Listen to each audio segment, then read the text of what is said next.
la gran mayoría, por no decir todo el mundo, la idea que ha recibido es única y exclusivamente a través de los medios. Sí. O sea, efectivamente, ya sea medios audiovisuales, ya sea a través de redes sociales, sobre todo, que en ocasiones hacen mucho daño, porque una noticia no correcta multiplicada por mucho se crea una verdad en redes que luego es harto complicada de explicar, que no es así. Pero sí que es verdad que de partida hay, bajo mi punto de vista al menos, hay una información que es veraz, que el Gobierno ha dictado un decreto el pasado día 20 de enero, que entra en vigor entró en vigor al día siguiente, la publicación en el Boletín Oficial del Estado del mismo, en el cual las entidades bancarias tenían un plazo de un mes para ver qué mecanismos iban a implantar dentro de sus entidades para a esas personas que se habían visto afectadas por las cláusulas suelo, darle esa solución en 3 meses. Bueno, ya entraremos quizá un poco más adelante en lo que es el fondo, pero en ese mecanismo, en esos plazos es donde las personas empiezan ya a escuchar un tiempo que tienen para reclamar, en el que parece que si no lo hacen en ese tiempo pierden sus derechos, cosa que no es cierta. A efectos también de diferentes calculadoras que hay en Internet, y cada uno se realiza su cálculo y ya vienen con unas cantidades preconcebidas que tampoco son correctas. Y bueno, en eso también Cristóbal, que es economista también en eso, podrá decir mucho más con respecto a los cálculos o recálculos que hay que realizar de todas y cada uno de las hipotecas mal aplicadas, los intereses, que son las mayores interrogantes que tienen esas personas. Obviamente se ha creado una jurisprudencia, y crear esa jurisprudencia ha llevado un tiempo bastante largo. Como decía Cristóbal, la primera sentencia fue en mayo de 2013, en diciembre de 2015 el Tribunal Supremo pretendía crear jurisprudencia estatal a nivel nacional con una sentencia en la que únicamente aplicaba la retroactividad al día 9 de mayo de 2013, o sea, solamente devolvían las cantidades hasta 9 de mayo de 2013 porque entendían que esa era la fecha de publicación de la sentencia, y ha venido el Tribunal de Justicia de la Unión Europea para enmendar, como no podía ser de otra forma, lo que había hecho el Tribunal Supremo, porque precisamente una nulidad de una cláusula en un contrato hace que todos los efectos que esa cláusula ha producido en ese contrato deban ser reintegrados. Además, el artículo 1313 del Código Civil así lo establece, y si tenemos que desde el año cada uno, aproximadamente desde febrero de 2009 posiblemente tengan esas personas la visión de que se ha mantenido casi inalterada su cuota mensual de hipoteca, porque a partir de ese momento es cuando le han aplicado lo que es el suelo. Aunque se haya alterado lo que ha sido el Euribor, aunque ha variado el Euribor, ellos no han visto en ningún momento ninguna bajada desde esa fecha. Es más, ni siquiera las bonificaciones, que a las que también tienen contratado muchos de ellos en las propias hipotecas, no se le han aplicado. Por lo tanto, no es solamente la diferencia entre el Euribor o sea, lo que sería el Euribor. O sea, ahí tienes el gráfico, sí, ¿no? Que lo puedes... Sí, te enseño un poco el gráfico que hemos estado comentando anteriormente.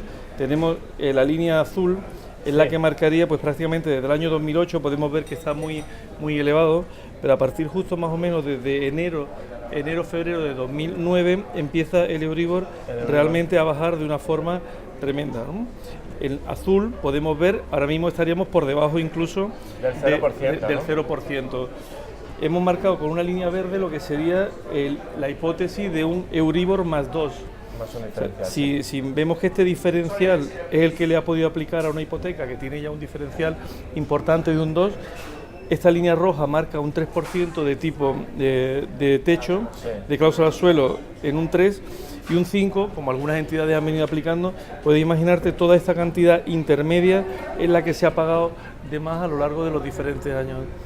Es lo que ahora se tiene la posibilidad de reclamar, ¿no? Exactamente, es todas estas cantidades más los intereses que esas cantidades igualmente hayan devengado, ¿no? O sea, en ese sentido son dos reclamaciones. Por una parte, el recálculo, que es muy importante realizarlo, la devolución o la aplicación también de la diferencia en el capital, y la devolución de los intereses. Y bueno, Miguel Ángel, nos ibas a hablar un poquito de este decreto que se acaba de publicar hace poquito en el Boletín Oficial del Estado, que lo ha hecho el Gobierno. Cuéntanos un poquito en qué consiste.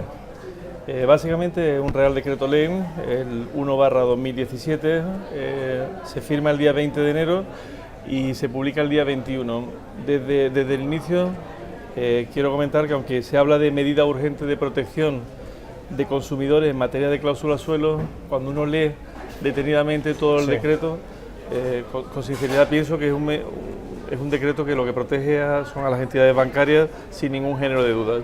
La banca gana, ¿no? Siempre, ¿no? Exactamente, eso de que la banca gana, que nos lo enseñan desde pequeñitos, como dice, al final aquí es que se aplica de verdad.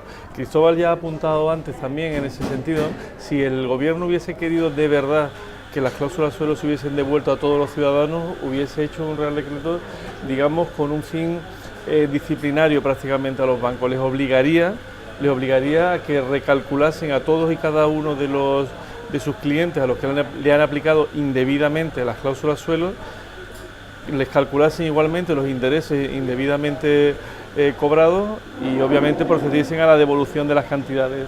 Esto no obliga a nada a los bancos. Este Real Decreto plantea una fórmula de solución extrajudicial en el cual lo que pretende es que los bancos se ahorren mucho dinero.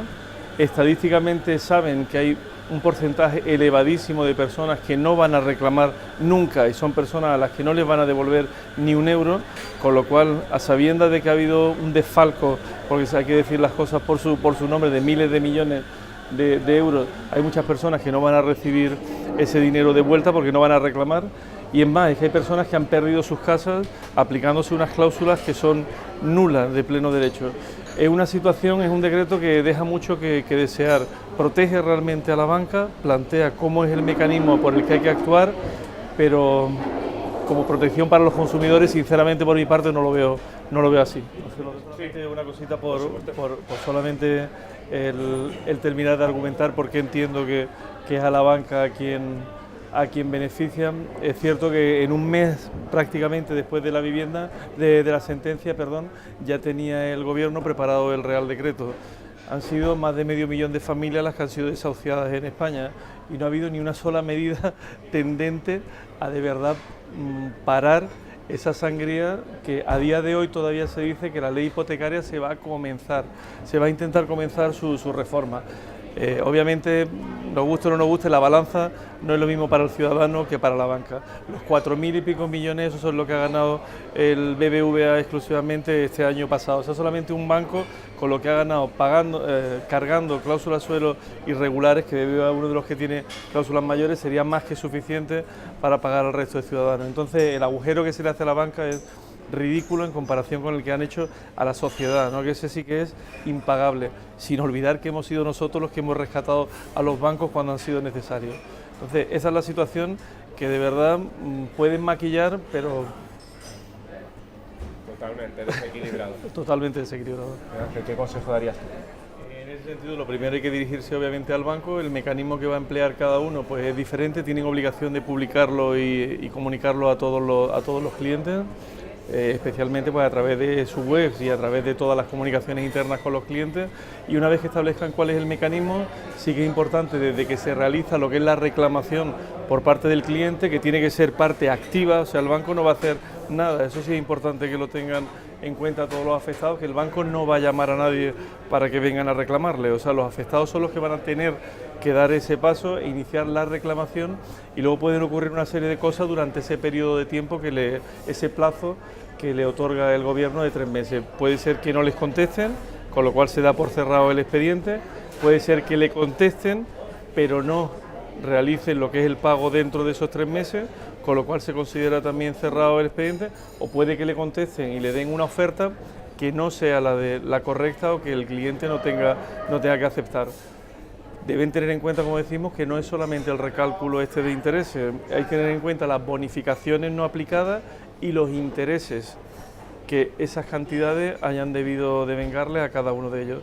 Sin olvidarnos, si entramos luego más adelante a hablar del tema de los gastos de los gastos que se le han aplicado también indebidamente en la escritura, como son los gastos de notaría y registro, entre otros, a los bancos y los gastos a los clientes por parte de los bancos. ¿Eso dónde tendría que ir a...? Igualmente hay que reclamarlo al banco porque sería una reclamación que habría que hacer en conjunto, no se puede hacer por separado porque la ley te obliga igualmente procesal a reclamar todo en el mismo procedimiento. Además es que esa misma cláusula, además de la nulidad de la cláusula suelo, que no se recoge como tal en las escrituras, que algunas personas me dicen, me he leído la escritura y en ningún sitio pone cláusula suelo, eso nadie lo va a leer así como cláusula suelo, ¿no? Sino es la aplicación mínima del interés que se le va a aplicar en ese variable.